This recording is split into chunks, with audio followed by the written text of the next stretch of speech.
सावधान। बोलो श्री कृष्ण कन्हैया लाल की। जगत गुरु श्रीमद वल्लभाधीश की। आप सभी बैठ जाए।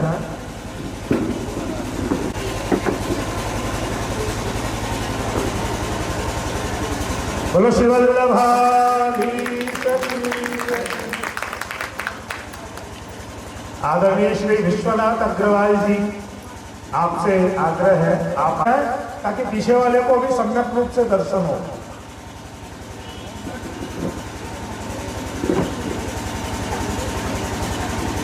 श्री वल्लभाधीश की जय।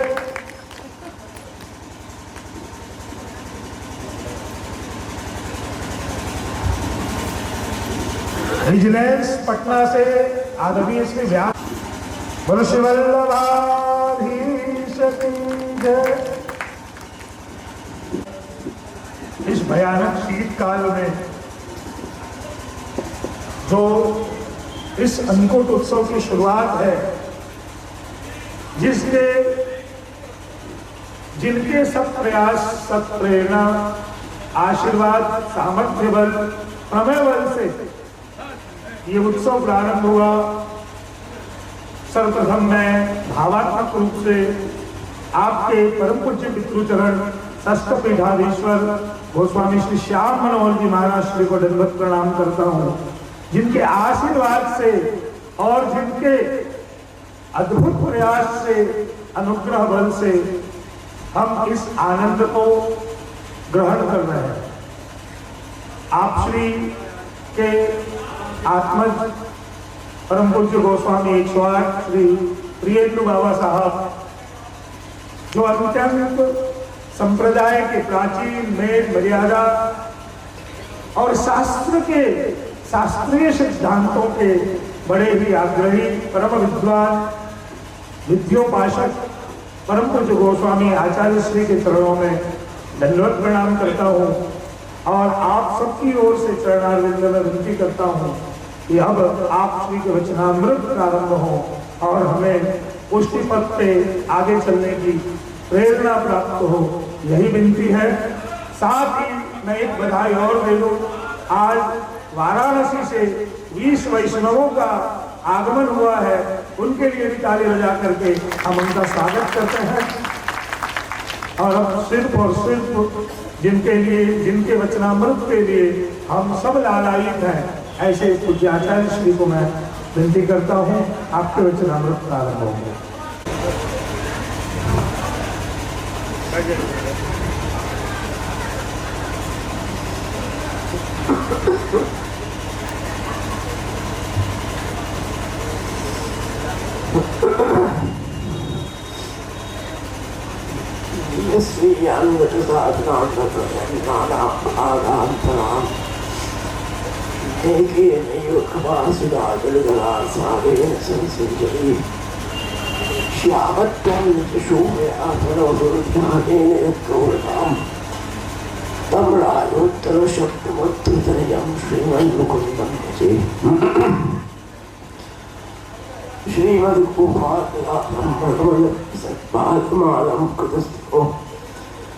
स्वामिन्यास्तु स्मितास्यं ललितकपितसन्मालकोपालवाहम् वीणौ यस्तस्तं रविवर्णकस्वर्णगात्रं सुनेत्रं कुलासकृतानिलोलं सुललितवसनं राधिकेशं नमामि। नमो नमस्ते शिवाय सात्वतां विदूरकाष्ठाय मुक्कुयोगिनां निरस्तसाम्यातिशयनराजसा स्वधामणि ब्रह्मणे नमस्ते नमः। श्रीमदाचार्यचरणं शरणं सर्वदेहिनाम् अशेषदोषपालं मस्तकीराज्ञां प्रभु नन्दकुमारो मे स्वामिने वशमानय कृतार्थोऽहं न संशयः।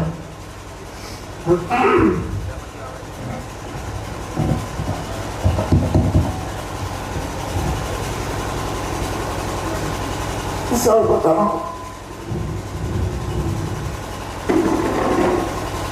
सदगुरु वल्लभाचार्य के युगल चरण में नमन करते हुए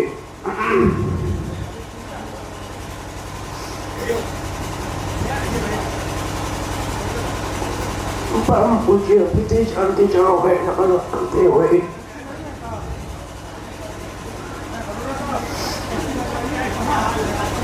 यहाँ पर उपस्थित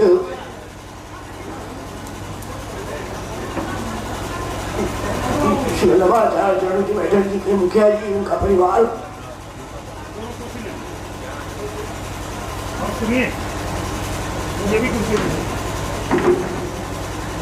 इस बैठक जी के लिए जिन्होंने अपना संपूर्ण जीवन समर्पित किया, ऐसे कराली परिवार, माधवदास जी, उनोपासी, उनका परिवार, उनके पुत्र,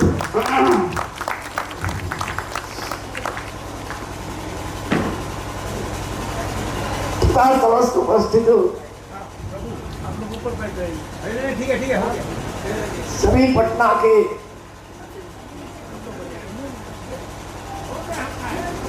तथा सभी उपस्थित बाहर से आए हुए वैष्णवजन,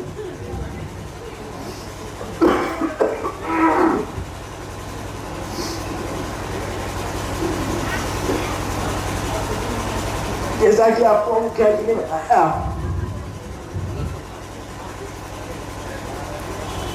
कि भगवत कृपा से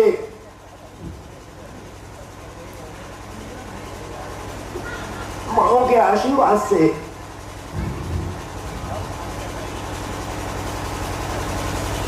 श्री वल्लभाचार्य चरण की बैठक जी का कितना नंबर की बैठक है? ये 29वीं बैठक, श्री वल्लभाचार्य चरण की 29वीं बैठक, इसका अन्नकूट महोत्सव विगत 19 वर्षों 18 वर्षों से चल रहा है।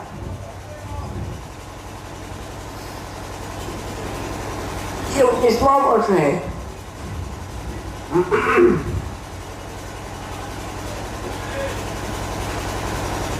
तो भगवत कृपा से, श्री वल्लभाचार्य चरण की अत्यंत कृपा से ये क्रम निभ पा रहा है और साथ साथ में सभी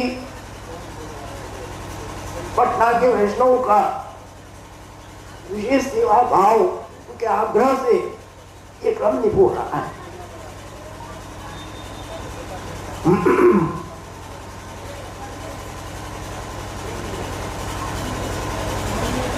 क्योंकि पहले के समय, हम बहुत पहले भी यहाँ पे आए हुए हैं, उस समय कुछ भी नहीं था, केवल जंगल था।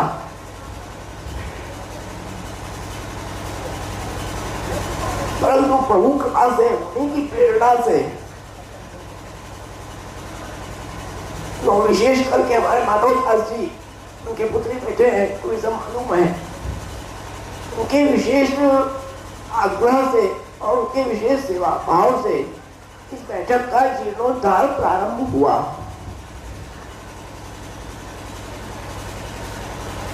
और जब वो एक पक्का कमरा बन के तैयार हुआ, उस समय भी हम बनारस से, हम परिवार सहित यहाँ पर आए थे और यहाँ पर पाठोत्सव हुआ था।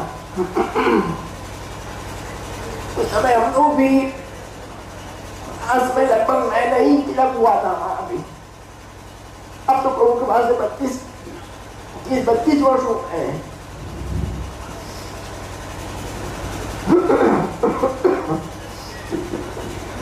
तो कहने का तात्पर्य यह है कि श्री वल्लभाचार्य चरण ने जिस प्रकार से समस्त दैवी जीवों के उद्धार के लिए अनवरत प्रयास किया, आपका पूरा जीवन केवल दूसरों के लिए ही था।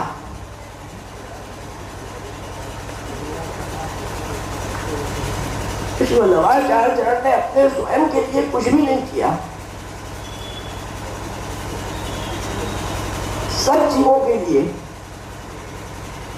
और उन जीवों के उद्धार के लिए आपको इतनी चिंता रहती है।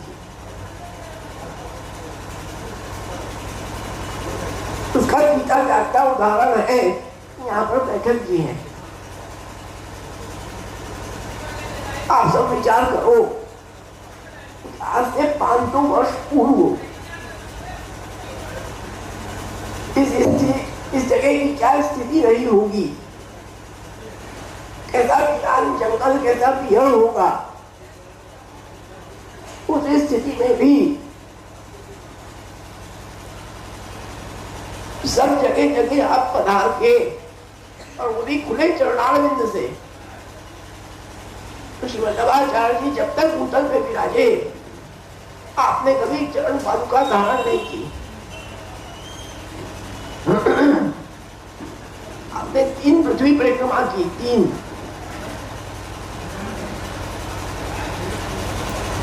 और तीनों पृथ्वी परिक्रमा आपने खुले चरणारविंद से की। और केवल यहाँ नहीं, बद्रीनाथ केदारनाथ तक आप पधारे।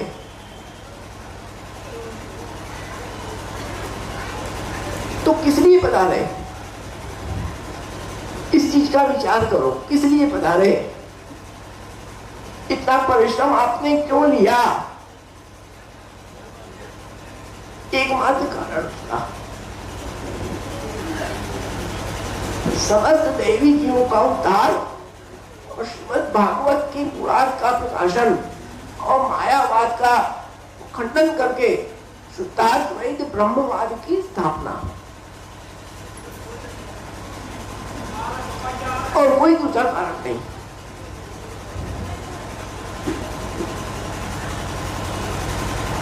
तो उस समय जो आपने परिश्रम करके जो बैठ के आपने की, सब जगह पधार के आपने श्रीमद् भागवत का पारायण किया, और जहाँ जहाँ पर आपने श्रीमद् भागवत का पारायण किया, वही स्थल बैठक के रूप में आके विराजमान है। तो विचार करिए, आज वो बैठक अगर वो नहीं होती तो आप सब हम लोग यहाँ किस प्रकार से जुट पाते, नहीं जुट पाते। आज बैठक भी विराज रही है, महापुरुष जी विराज रहे हैं, सबको हो रहे हैं, हमारे उनकी कृपा हो रही है। तो आज इस जंगल में भी हम एकत्रित हो रहे हैं और वो सब आपस में जुट रहे हैं। ये तो कौन ले सकता है, कोई किसी का सामर्थ्य नहीं है। तो उनकी कृपा है, और उन्होंने किस लिए इतना परिश्रम क्यों लिया। एकमात्र सनातन धर्म की स्थिति मजबूत हो, जो हमारे संस्कार है, जो हमारे प्राचीन ग्रंथ है, भगवत गीता है, वेद है, उसकी स्थिति और मजबूत हो, उसका प्रचार प्रसार लोगों में और विशेष रूप से हो, इसलिए आपने इतना परिश्रम किया।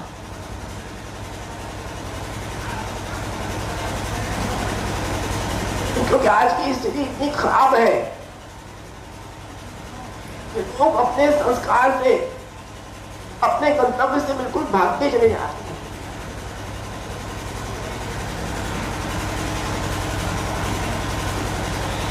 आजकल की स्थिति में किसी को अपने हिंदू होने का गर्व ही नहीं है। हम हिंदू हैं, हम ब्राह्मण हैं, हम क्षत्रिय हैं, हम वेद पढ़ सकते हैं, हमको एक हो सकता है, इस चीज का हमें गर्व ही नहीं है। हम उस चीज को समझ ही नहीं रहे हैं, और केवल लौकिक में केवल अपने स्वार्थ के लोगों से अपना स्वार्थ पूरा कर रहे हैं, और केवल अपने शरीर का सुख ले रहे हैं, बाकी कुछ भी नहीं कर रहे हैं।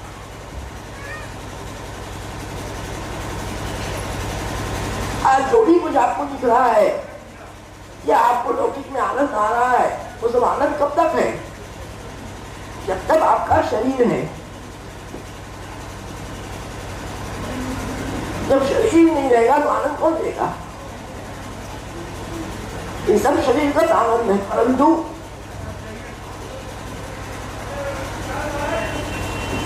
धर्म है, जो हमारे संस्कार है, जो हमारे बड़ों ने आज्ञा की है, उनके उस आज्ञा के ऊपर चलना, अलौकिक कार्यक्रमों में, धर्म के कार्यक्रमों में, सांस्कृतिक कार्यक्रमों में एकत्रित होना, उसमें सम्मिलित होना, उसमें जाना, उससे क्या होता है? वो हमारा शरीरगत नहीं है, वो हमारा आत्मगत है।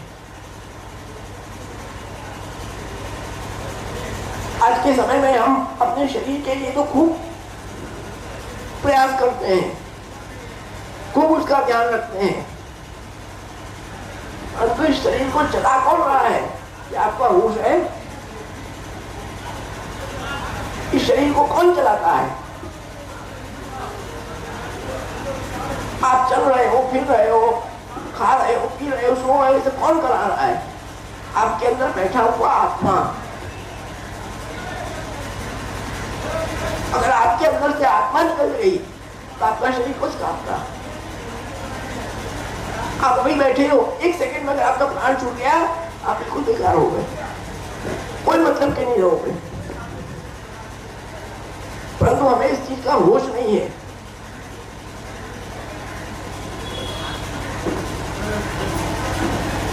हम उस आत्मा का बिल्कुल ख्याल नहीं रखते, केवल अपने शरीर का ख्याल रखते हैं।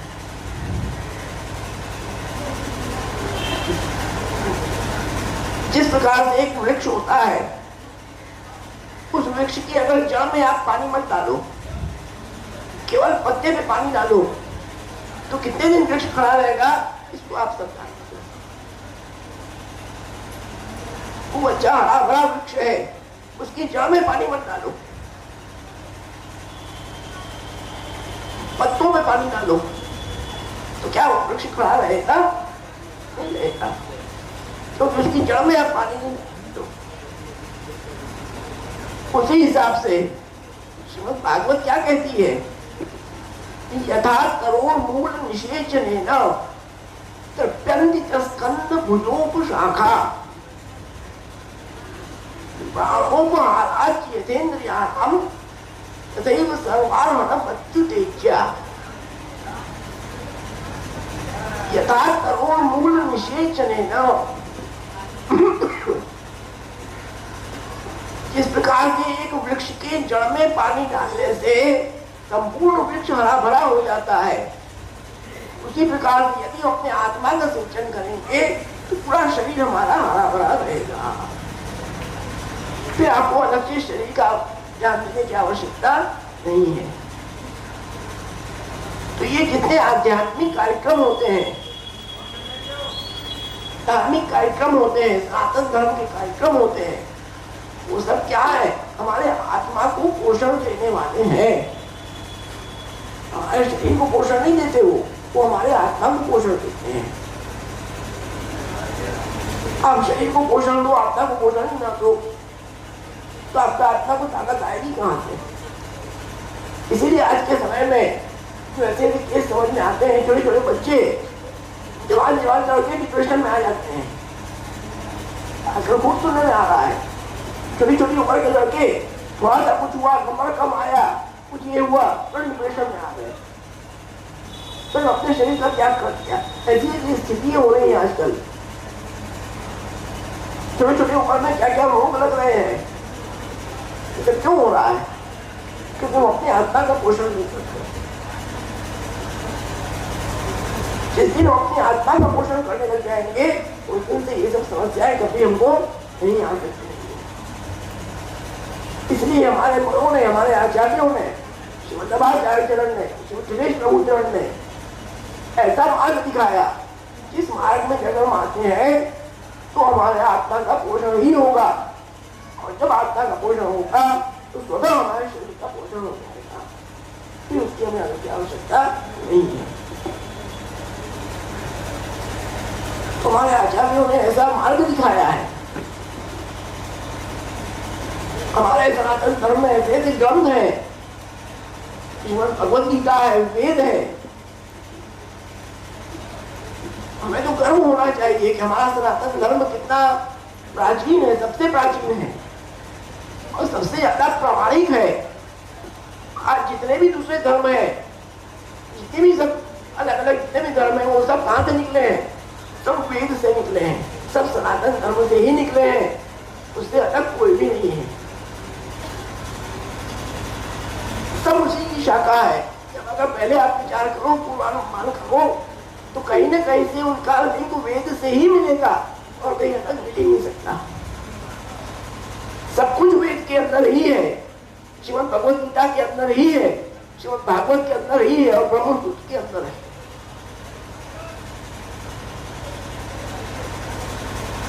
सब कुछ उसके अंदर मिल जाएगा,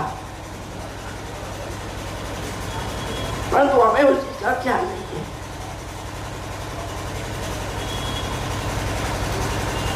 हम अपना धर्म छोड़ के, अपने धर्म की गरिमा छोड़ के दूसरों के वहां घुस रहे हैं, दूसरों के संस्कार को ग्रहण कर रहे हैं, दूसरों की संस्कृति को ग्रहण कर रहे हैं। अभी 31 गया है, अभी क्रिसमस गया है, कितने लोगों ने मनाया होगा सोचो। हमें शर्म आनी चाहिए, हमें शर्म आनी चाहिए। क्या हमारे यहाँ त्योहार कम है कि दूसरों के त्योहार मनाने जाते हैं?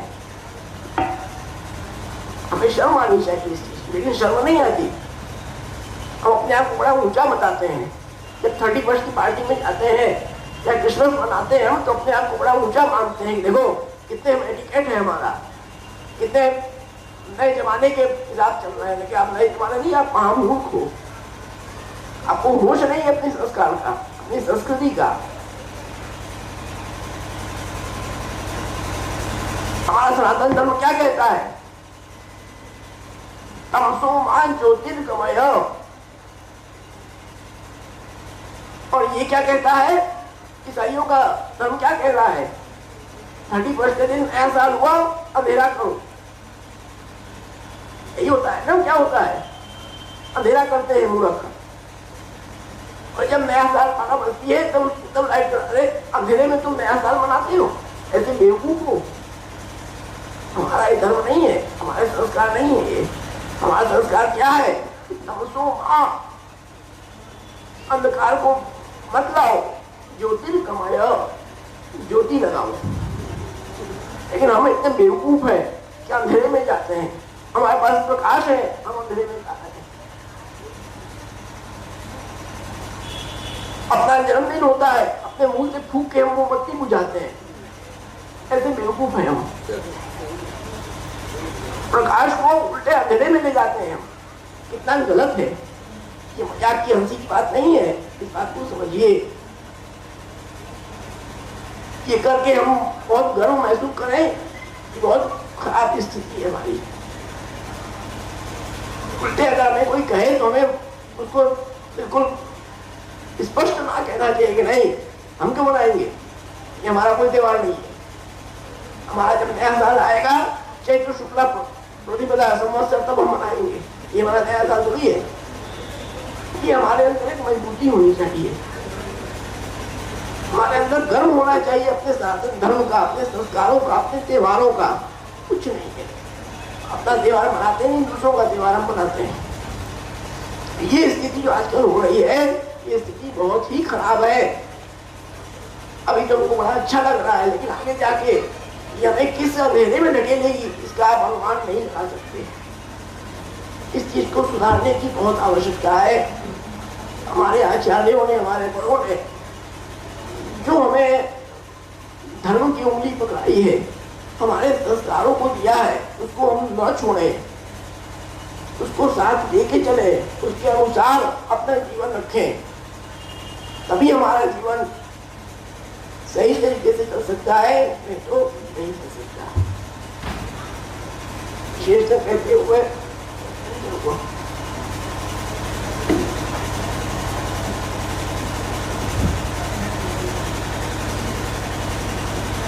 अब दर्शन का समय नजदीक है। दर्शन का समय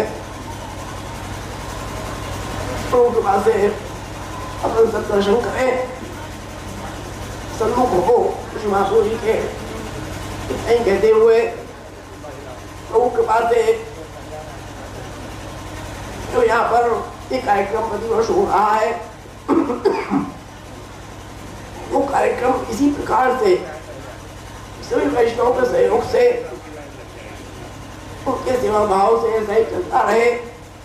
उनका भी आश्रय श्री महाप्रभु जी के चरणारविंद में विशेष बढ़ता रहे। इतना ही सभी यहाँ के वैष्णव को भी खूब आशीर्वाद देते हुए श्री महाप्रभु जी के चरणारविंद में उनकी प्रीति खूब बढ़े। इतना ही देख के अपने वैष्णव को